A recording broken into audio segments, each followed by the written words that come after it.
আসসালামু আলাইকুম। আমি পলি লাইফস্টাইল ব্লগের নতুন আরও একটি ভিডিওতে আপনাদের সবাইকে স্বাগত জানাই। কেমন আছেন আপনারা সবাই?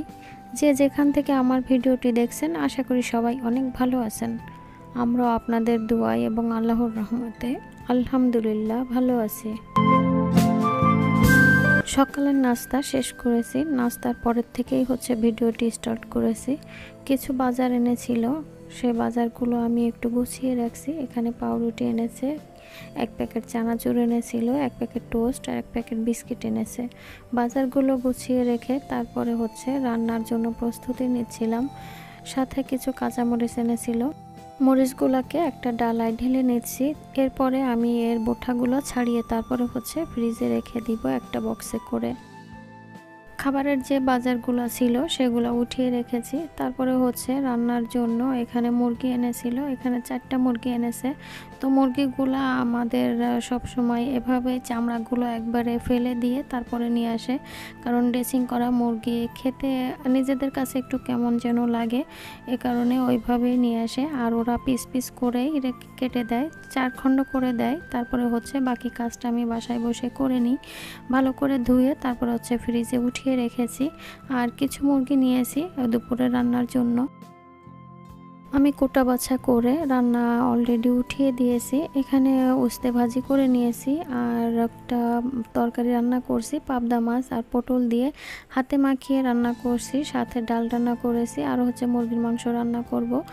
তো যারা আমার ভিডিওটি দেখছেন তাদের কাছে একটা রিকোয়েস্ট করি, প্লিজ ভিডিওটিতে একটা লাইক দিয়ে কন্টিনিউ করবেন।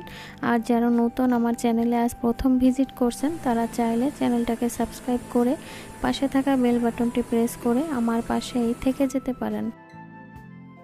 বাসায় নিজেদের খাবারের সাথে সাথে দেখা যায় নিজের বাচ্চার তো খাবারের বাহানা থাকেই, যে খাবো না ওটা খাবো না। আর তার সাথে যদি মেহমান থাকে দেখা যায় মেহমানদের জন্য আলাদাভাবে রান্নার আয়োজন করতে হয়। আর সেই সাথে আবার মেহমানদেরও যদি খাবারের এরকম কোনো অজুহাত থাকে তাহলে তো কথাই নেই। খাবারের সময় দেখা যাবে বলবে যে ঝাল হয়ে গেছে, না হলে বলবে যে এই তরকারিতে গ্যাস হয়, তো তরকারি বেশি খাওয়া যাবে না, গ্যাসের সমস্যা করবে। তো এরকম করলে তখন চিন্তায় মাথাটা নষ্ট হয়ে যায়।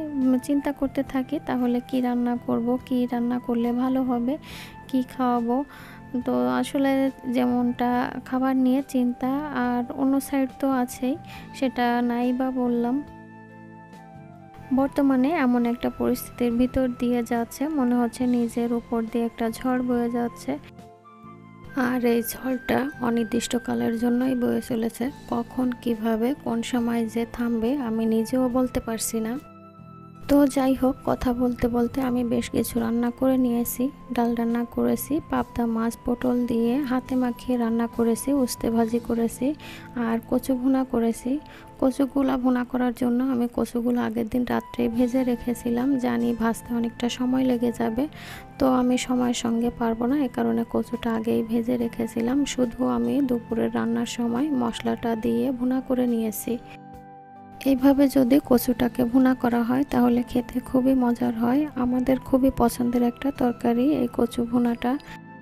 মাংসটাকে ভালো করে কষিয়ে নিয়েছি। এই পর্যায়ে আসার পরে আমি কিছুটা আলু অ্যাড করে দিয়েছি। আলুটা দেওয়ার পরে কিছু সময় নাড়াচাড়া করে রান্না করে তারপরে ঝোলের পানিটা দিয়ে মাংসটা রান্না করে নিয়েছি। আর এখানে মুরগির মাংস রান্না করছি। তো মুরগির মাংস রান্না করতে গেলে সবাই আমরা জানি কিভাবে রান্না করতে হয়, আমিও সেইভাবেই রান্না করে নিয়েছি। আজ সন্ধ্যার সময় নাস্তার জন্য তেমন কিছু আয়োজন করিনি, চা আর বিস্কিট খেয়ে নিয়েছি। আর এখানে বাচ্চাদের জন্য কয়েকটা আপেল নিয়ে আসা হয়েছিল, তো আপেলগুলো আমি ওদেরকে খুলে দিচ্ছিলাম, যে ওরা খুলতে গেলে আপেলটা বের করতে যেয়ে নষ্ট করে না ফেলে। আমার বাসার কাছে একটা মিনি বাজার আছে, সেখান থেকেই অর্ডার করলে ওই আপেলগুলা বানিয়ে দেয়। আর আপেলগুলা খেতে খুবই মজার হয়। মাঝে মাঝে আমি এই আপেলটা ওইখান থেকে অর্ডার দিয়েই বানিয়ে নিয়ে আসি। আলিপার আনহার খুবই পছন্দ এই আপেলটা। বিভিন্ন ধরনের আপেল এখানে পাওয়া যায়। সবাই সুস্থতা কামনা করে শেষ করছি আমার আজকের ভ্লগ। আল্লাহ হাফেজ, আসসালামু আলাইকুম।